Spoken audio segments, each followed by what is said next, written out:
আওয়ামী লীগের রাজনীতির ভবিষ্যৎ কি? এই দলটি কি আদৌ টিকে থাকবে, নাকি ভারতের মদদে তারা আবার নতুন করে বাংলাদেশে ফিরে আসবে এবং ফিরে এসে অতীতে যা কিছু করেছিল সেগুলোকে আরো বহু বহু গুণ শক্তিমত্তা নিয়ে, কৌশল নিয়ে এবং প্রতিশোধ স্পৃহা নিয়ে তারা প্রতিপক্ষের উপর ঝাঁপিয়ে পড়বে, নাকি অতীতে যে সকল আওয়ামী লীগের নেতা এবং কর্মী খুন, ধর্ষণ, রাহাজানি, সামাজিক অপরাধ, আন্তর্জাতিক অপরাধ, মাদক চোরাচালান, অর্থ পাচার থেকে শুরু করে বিভিন্ন রাজনৈতিক গুন্ডামি, বদমায়েশি এবং অনৈতিক কর্মকাণ্ডে জড়িত ছিল, তাদের যে অংশটি পালিয়ে গিয়েছেন, যে অংশটি দেশের মধ্যে পালিয়ে রয়েছেন অথবা দেশের বাইরে রয়েছেন, আর যারা ইতিমধ্যেই ধরা পড়েছেন, তাদেরকে কি খুব দ্রুত বিচারের আওতায় এনে সবাইকে সাজা দেওয়া হবে এবং সেটা ৬ মাস থেকে ১ বছরের মধ্যে যে দ্রুত বিচার ট্রাইব্যুনাল রয়েছে সেটি, অথবা আইসিটি যেটা ইন্টারন্যাশনাল ক্রাইম ট্রাইব্যুনাল রয়েছে সেটি, অথবা একেবারে আলাদা একটা অর্ডিন্যান্স করে খুব তড়িঘড়ি করে সামরিক আদালতের মতো করে জাস্ট 90 ডেজ বা 45 ডেজ এর মধ্যে বিচার কার্য তড়িঘড়ি করে সমাধান করে আওয়ামী লীগের একেবারে প্রথম সারির এরকম কয়েক হাজার নেতাকর্মীকে ফাঁসিতে ঝুলানোর ব্যবস্থা করা হবে কিনা, এগুলো নিয়ে কিন্তু আলোচনা হচ্ছে। তার সঙ্গে সঙ্গে যে আলোচনাটা হচ্ছে সেটি হলো আওয়ামী লীগ যে কোনো ফর্মে রিভাইভ করবে কিনা।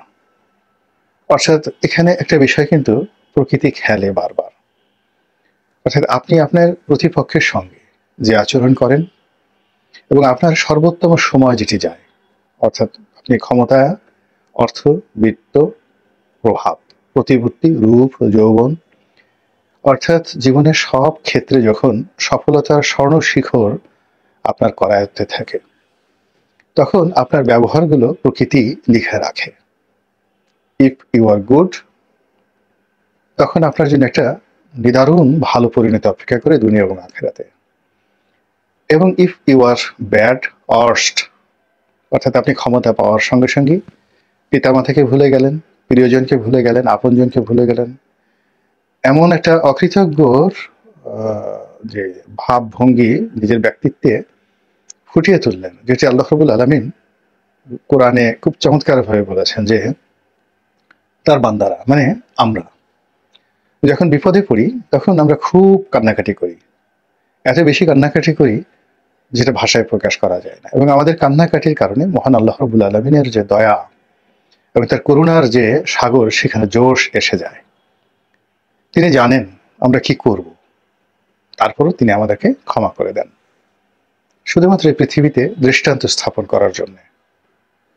তো সেই ক্ষেত্রে যখন মানুষ বিপদ মুক্ত হয়ে পড়ে, সে গা ঝাড়া দিয়ে উঠে এমন তাণ্ডব শুরু করে, এমন একটা ভাব ভঙ্গি দেখায়, অবস্থা দৃষ্টি মনে হয় কোনো কালে তাদের যে বিপদ ছিল, বিপত্তি ছিল, এবং তারা যে অঝরে চোখের পানি ফেলেছে, এইরকম কথা তারা স্মরণই করতে চায় না, তারা ভাবভঙ্গি প্রকাশ করতে চায় না, মনে হয় যেন আজীবন তারা এমন ছিল। এ কথা স্বয়ং আল্লাহ রাব্বুল আলামিনের আমাদের সম্পর্কে দুর্ভাগ্য। যা বলছিলাম, তো আমাদের এই বাংলাদেশের রাজনীতিতে এখন আওয়ামী লীগ খুবই দুর্ভাগ্য অবস্থায় আছে এবং তারা হয়তো যার যার অবস্থানে থেকে চিন্তা করছেন আবার সুযোগ পেলে ভালো কিছু করবেন, কেউ চিন্তা করছেন আবার সুযোগ পেলে দেখিয়ে দেবেন এটা করবেন ওটা করবেন, যার যার মতো করে আল্লাহ রাব্বুল আলামিনের সঙ্গে তাদের একটা যোগাযোগ হয়ে যাবে, এটা প্রকৃতির একটা বিধান। কিন্তু এই সময়ের মধ্যে গত ১০০ দিনে আমরা যে জিনিসটা দেখলাম যে গত ১৫ বছর ধরে কিংবা তারও অধিক কাল, ধরুন গত ২০ বছর ধরে যারা দুর্ভোগে ছিলেন, দুর্দশার মধ্যে ছিলেন এবং সেই দুর্ভোগ এবং দুর্দশা থেকে রক্ষা পাওয়ার জন্য অঝরে কেঁদেছেন, বারবার তওবা করেছেন জিন্দেগিতে আর রাজনীতি করবেন না, তাদের অনেকের এই পরিবর্তিত অবস্থায় আমরা যে রণমূর্তি দেখছি এবং তাদের যে কামনা, বাসনা, চাহিদা, অঙ্গভঙ্গি এবং তাণ্ডব, মন্দ কাজের তাণ্ডব, অকৃতজ্ঞতা, কৃতঘ্নতা, তারপর সন্ত্রাস, সব মিলিয়ে এই জমিনে এরকম একটা রসায়ন তৈরি করে ফেলেছে যে মানুষের মন বিগড়ে গিয়েছে। আমজনতা আবার আল্লাহ রাব্বুল আলামিনের কাছে নতুন করে প্রার্থনা করা শুরু করে দিয়েছে, এবং আগামী দিনগুলো কেমন যাবে এটা নিয়ে অনেকেই আতঙ্কিত হয়ে পড়েছে। এবং তারই প্রেক্ষিতে প্রকৃতিতে যা হয়, নতুন করে আবার একটা শূন্যতা তৈরি হয়েছে, রাজনীতির শূন্যতা। এবং সেই শূন্যতা পূর্ণ করার জন্য বিভিন্ন অ্যাঙ্গেল থেকে বিভিন্ন রাজনৈতিক, বিভিন্ন অরাজনৈতিক প্রতিষ্ঠান, সংঘ, সংগঠন, দেশি এবং বিদেশি শক্তি এবং একই সঙ্গে চক্র, তারা চেষ্টা করছেন। ভারত চেষ্টা করছেন নানাভাবে। আমাদের সীমান্তগুলোতে যা হচ্ছে, এরকম বিশ্রী ঘটনা স্বাধীনতার পরে কখনো ঘটেনি, 47-এর পরে কখনো ঘটেনি। আবার পাকিস্তান এই মুহূর্তে যা করছে, আমেরিকা এই মুহূর্তে যা করছে, এবং অলানে ছাড়েন যখন ইংল্যান্ড, তারাও যা কিছু করছেন এবং বলছেন, তা আমাদের অতীতের সকল হিসাবকে এলোমেলো করে দিচ্ছে। এই যে এত লম্বা ভূমিকা টানলাম, এর কারণ হলো এখনো যে বিষয়গুলো আমাদের কাছে মনে হচ্ছে যেগুলো অসম্ভব, আওয়ামী লীগের ফিরে আসা সম্ভব নয়। কিন্তু প্রকৃতিতে এমন অবস্থা তৈরি হয় যে গতকাল যাকে হত্যা করার জন্য আপনি ঘুষছেন বা মেরে ফেলার জন্য আপনি দৃঢ় প্রতিজ্ঞ ছিলেন, আজকে তার জীবন রক্ষা করার জন্য আপনি আপনার নিজের জীবনটি দিয়ে দিলেন। এরকম পরিস্থিতির ঘটনা হয়ে যায়। তো সেক্ষেত্রে আওয়ামী লীগের একটি পরিশুদ্ধ রূপ, অর্থাৎ আওয়ামী লীগ পরিশুদ্ধ হয়ে আসবে, নিজেরা সংগঠিত হবে এবং এদেশের রাজনৈতিক অঙ্গনে দীর্ঘমেয়াদে তারা অতীতের ভুল ভ্রান্তি থেকে বের হয়ে এসে একটা নতুন পরিশুদ্ধ আওয়ামী লীগ গঠন করবে। এরকম স্বপ্ন অনেকে দেখেন, যেটা বাংলাদেশে একেবারেই অসম্ভব। আমাদের এই দেশে রাজনীতিতে কেউ সরি বলে না, জামাত বলে না, বিএনপি বলে না, জাতীয় পার্টি বলে না, কেউ বলে না। কাজে আওয়ামী লীগ অতীতে বলেনি, এখনো বলছে না এবং আগামী দিনেও বলবে না। ফলে কি হবে, আওয়ামী লীগ যদি ফিরে আসে তাহলে আওয়ামী লীগের শ্রেণী চরিত্র নিয়েই ফিরে আসবে, এবং এটাই আমাদের দেশের ইতিহাস, এটাই আমাদের দেশের সংস্কৃতি। তো সেই ক্ষেত্রে আওয়ামী লীগের প্রস্তুতি চলছে। কি প্রস্তুতি চলছে? আপনি আওয়ামী লীগের যে নেতা, তাদের অনেকের দেশে এবং দেশের বাইরের মুভমেন্ট দেখলে কিন্তু আপনি বুঝতে পারবেন। তারা এই মুহূর্তে ভারতকে দিয়ে এমন কিছু ঘটাচ্ছে, এই মুহূর্তে বাংলাদেশের মধ্যে এমন কিছু ঘটছে, এবং এর সঙ্গে যে আওয়ামী লীগের যোগ সাজস নেই তা কিন্তু বলা যাচ্ছে না। তার সঙ্গে সঙ্গে বর্তমান সরকারের যে ভুল এবং ভ্রান্তি এবং তাদের নানা কর্মকাণ্ডে ব্যবসায়ী সমাজের মধ্যে যে বিরূপ প্রতিক্রিয়া তৈরি হয়েছে, বড় বড় কর্পোরেট হাউসগুলো দরকার হলে তারা তাদের সর্বস্ব বিক্রি করে অতীতের সেই যে স্বর্ণালী দিন যখন তারা গণভবনে যেতেন, প্রধানমন্ত্রীকে তোষণ করতেন, সেই সুদিন ফিরিয়ে আনার জন্য এখন তারা যে অবস্থার মধ্যে পড়েছে, তারা দরকার হলে আত্মাহুতি দিতেও প্রস্তুত। অনেক ব্যবসা প্রতিষ্ঠান বন্ধ হয়ে গেছে, অনেকে বন্ধ হওয়ার মতো অবস্থায় পড়েছে, অনেকের দেশ বিদেশের সহায় সম্পত্তি নিয়ে যেভাবে টান দিয়েছে, তার জন্য তারা সবাই মিলে একটি মরণ কামড় দেবে এবং একটি যাকে বলা হয় আওয়ামী লীগকে পুনর্বাসন করার জন্য একটি প্রকল্প তারা বাস্তবায়ন করবে। এটা একেবারেই স্বাভাবিক। এবং আমরা পাক ভারত উপমহাদেশ নয়, সারা দুনিয়ার ইতিহাসে দেখেছি যখন একটা বিপ্লব হয়, সেখানে খুব অল্প সংখ্যক ক্ষেত্রে বিপ্লব পরিপূর্ণভাবে সফল হয়। পৃথিবীতে যে কটি বিপ্লব একেবারে খুব পূর্ণমাত্রায় সফল হয়েছে, সেই বিপ্লবের মধ্যে কিউবার বিপ্লব এবং এই যে বর্তমানে সৌদি আরব যে চালাচ্ছেন ইবনে সৌদ পরিবার, তাদের সেই ওয়াহাবি বিপ্লব, এই দুটো বিপ্লব পরিপূর্ণভাবে আজ পর্যন্ত সফল হয়ে টিকে আছে। এর বাইরে অন্য যে বিপ্লবগুলো হয়েছে, এর 99% বিপ্লবই প্রতি বিপ্লব দ্বারা প্রতিহত হয়েছে, ভ্যানিশ হয়ে গেছে, এবং বেশিরভাগ ক্ষেত্রে সাবেক রেজিম, মানে যাদের বিরুদ্ধে বিপ্লব হয়েছিল, তারা আবার প্রকারান্তে ফিরে এসেছে।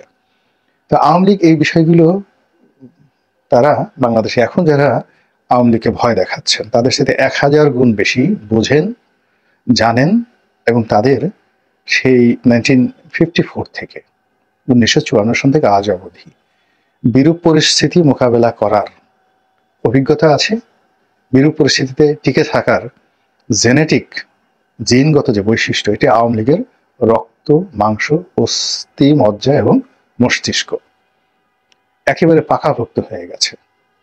কাজেই এই যে বর্তমান যে সমস্যাগুলো আমরা দেখছি, আওয়ামী লীগের লোকজন কিন্তু এই সময়ের মধ্যেই সবকিছু তারা সামলে নিয়েছে। 99% আওয়ামী লীগের যারা লোকজন তারা এখনো বাংলাদেশে আছেন। বোঝার চেষ্টা করুন, 99% বেশি আওয়ামী লীগের যারা লোকজন এখন বাংলাদেশে আছেন, শুধু আছেন না, যার যার অবস্থানে গ্রামে গঞ্জে ব্যবসা বাণিজ্যে সব জায়গাতে একেবারে বহাল তবিয়তে আছেন। তাহলে যদি 35% লোক আওয়ামী লীগ করে, তার 1% আওয়ামী লীগকে আমরা যদি ধরি, 99% আওয়ামী লীগ যার যার অবস্থানে আছে, আর 1% আওয়ামী লীগ বাস্তুচ্যুত হয়েছে, এক গ্রাম থেকে অন্য গ্রামে, এক শহর থেকে অন্য শহরে, এক জেলা থেকে অন্য জেলায়, অথবা বাংলাদেশ থেকে অনেকে পালিয়ে গেছেন। অনলি 1%। আবার এই 1%-এর মধ্যে যদি আপনি এটাকে 100 করেন, তাহলে দেখবেন যে 99 জন লোক বাংলাদেশের মধ্যেই আছেন, আর একজন মাত্র লোক সীমান্ত পাড়ি দিয়ে ভারতে, লন্ডনে, আমেরিকাতে গিয়েছেন, খুব অল্প। তাহলে এই যে একটা শক্তি, এটি একটা জীবন্ত আগ্নেয়গিরি কিন্তু ঘুমন্ত। আবার বলছি, জীবন্ত আগ্নেয়গিরি কিন্তু ঘুমন্ত।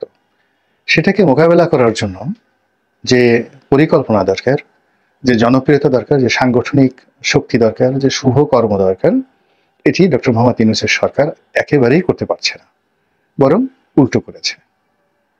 এর ফলে কি হলো, প্রশাসনের মধ্যেই আওয়ামী লীগের ভূত চেপে বসেছে এবং আওয়ামী লীগ সেই জিনিসগুলোকে তারা বিভিন্নভাবে বাজানোর চেষ্টা করেছে। কখনো সুজীব ওয়াজদের জয়ের মুখ দিয়ে এক ধরনের কথা আসছে, কখনো শেখ হাসিনার একটা কল রেকর্ড ফাঁস হচ্ছে, কখনো বঙ্গবীর কাদের সিদ্দিকী একটা কথা বলছেন, কখনো সেই জনাব সোহেল তাজ শেখ হাসিনাকে গালাগাল দিচ্ছেন।